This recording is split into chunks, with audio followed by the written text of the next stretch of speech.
কোথায় আছে হইলে তো তারা ধরে ফেলতাম। যদি আমাদের কাছে যদি ওইরকম নিউজটা থাকতো তাহলে তো ধরে ফেলতাম। ওসমান হাদি ভাইয়ের ব্যাপারে গতকাল কিন্তু আমরা একটা প্রেস ব্রিফিং আপনাদের করা হয়েছে, এবং ওখানে যারা যারা এটার সাথে মানে ওদের থেকে তো আমি ইনফরমেশন পাই, মানে মেইন লোকগুলি আপনাদের ওই ইনফরমেশনটা দিচ্ছে। ওইটা ছাড়া আমার কাছে এক্সট্রা কোনো ইনফরমেশন নাই। একদিনে ওইরকম কোনো পরিবর্তন হয় নাই, একদিনে আর ওইরকম কোনো পরিবর্তন। যেমন প্রথম আলোর এটা পরিবর্তন আছে যে সকাল পর্যন্ত আমাদের ছিল 10 জন, এখন হয়ে গেছে 17 জন।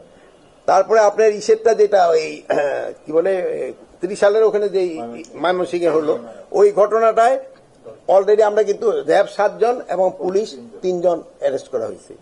প্লাস ওই যে নোয়াখালীর লক্ষ্মীপুরের ঘটনাটা কিন্তু তদন্ত চলতেছে। এটা এক একজনে এক এক রকম কথা বলতেছে, বাট তদন্তের পরে বোঝা যাবে এই অ্যাকচুয়াল কি ঘটনাটা। আর একটা হলো খুলনার একটা ঘটনা ঘটছে, ওটাও মানে কিছুক্ষণ আগেই ঘটছে, মানে 10টা সাড়ে 10টার দিকে 11টার দিকে ঘটছে। আমরা এই অলরেডি আমি কেএমপি কমিশনারের সাথে কথা বলছি, উনি পুরো ঘটনাটা বিস্তারিত জেনে আমাদের জানাবে।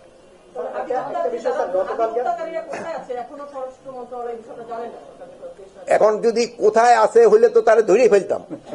যদি আমাদের কাছে যদি ওইরকম নিউজটা থাকতো তাহলে তো ধরে ফেলতাম। এখন কোথায় আছে এই জন্য দেশেও থাকতে পারে, বাইরেও থাকতে পারে, বাট আমরা একজাক্ট লোকেশন যদি জানতে পারতাম তো এখন হলো উনি বৈধ পথে যায় নাই, এখন অবৈধ পথে গেছে কিনা এটা তো আমি বলতে পারবো না। এখন বলেন জাকসু বলেন। হ্যাঁ বলেন। ডাকসু থেকে এসেছিল, তারা আপনাকে একটা আলটিমেটাম দিয়েছিল যে আইন আপনার পদত্যাগেরও দাবি জানিয়েছিল, হুমকিরা মঞ্চও বলেছে। গতকাল দিনভর গুঞ্জন ছিল যে স্বরাষ্ট্র উপদেষ্টা আসলে পদত্যাগ করবেন না করছেন কিনা, আপনি যদি বলতেন। আপনার দিনমনকে গুঞ্জন শুনছেন, তো গুঞ্জনটা কি?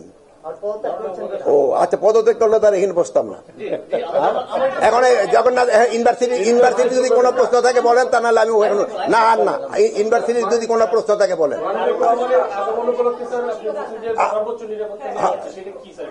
সর্বোচ্চ নিরাপত্তা ব্যবস্থা এখন সব আপনার বলে দেওয়া যাবে না, নিরাপত্তা ব্যবস্থা না হবে এখন বলেন না, কোনো ধরনের শঙ্কা নেই।